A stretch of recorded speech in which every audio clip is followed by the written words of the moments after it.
उत्पत्ति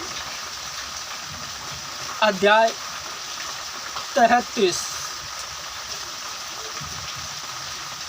याकूब और एसाव का मिलन।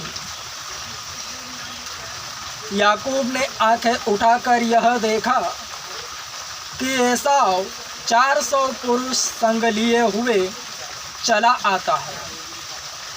तब उसने बच्चों को अलग अलग बांटकर लिया और राहेल और दोनों दासियों को सौंप दिया, और उसने सबसे आगे लड़कों समेत दासियों को उसके पीछे लड़कों समेत लिया को और सबके पीछे राहेल और यूसुफ को रखा।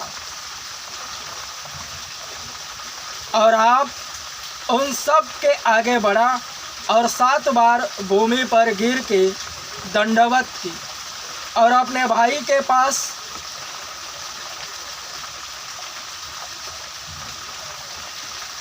पहुंचा। तब एसाव उससे भेंट करने को दौड़ा और उसको हृदय से लगाकर गले से लिपट कर चूमा। फिर वे दोनों रो पड़े। तब उसने आंखें उठाकर स्त्रियों और बच्चों को देखा और पूछा, ये जो तेरे साथ है वे कौन है? उसने कहा, ये तेरे दास के लड़के हैं जिन्हें परमेश्वर ने अनुग्रह करके मुझको दिया है। तब लड़कों समेत दासियों ने निकट आकर दंडवत किया। फिर लड़कों समेत लिया निकट आई और उन्होंने भी दंडवत किया। अंत में यूसुफ और राहेल ने भी निकट आकर दंडवत किया। तब उसने पूछा, तेरा यह बड़ा धन जो मुझको मिला उसका क्या प्रयोजन है? उसने कहा, यह कि मेरे प्रभु के अनुग्रह की दृष्टि मुझ पर हो। एसाव ने कहा, हे मेरे भाई, मेरे पास तो बहुत है, जो कुछ तेरा है वह तेरा ही रहे।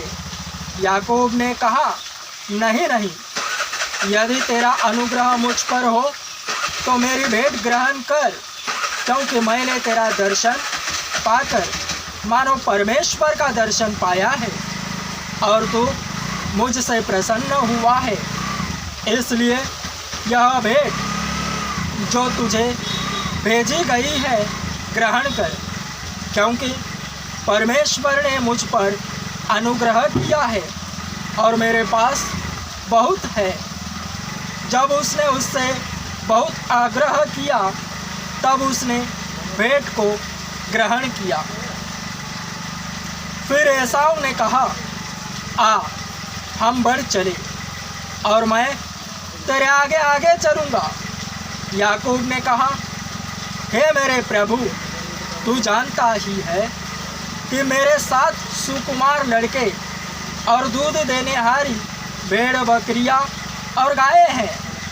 यदि ऐसे पशु एक दिन भी अधिक हाके जाए तो सब के सब मर जाएंगे।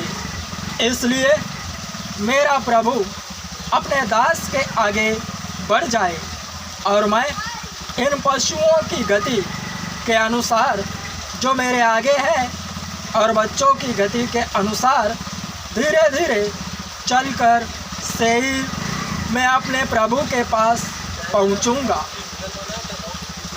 एसाव ने कहा, तो अपने साथियों में से मैं कहीं एक तेरे साथ छोड़ जाऊं?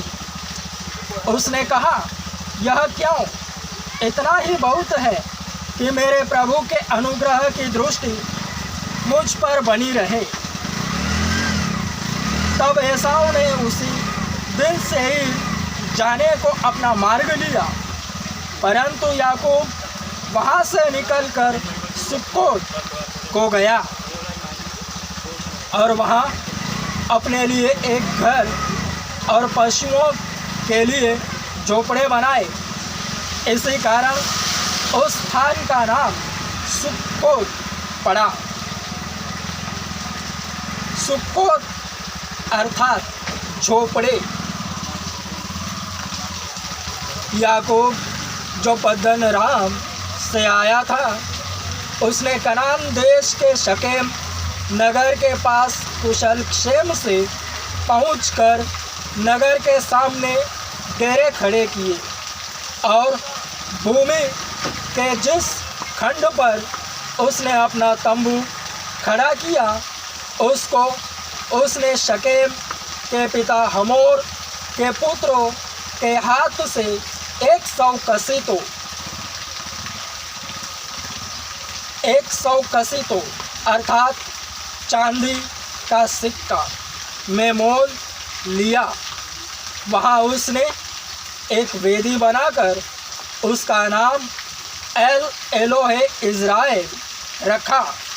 एल एलोहे इज़राइल अर्थात ईश्वर, इज़राइल का परमेश्वर।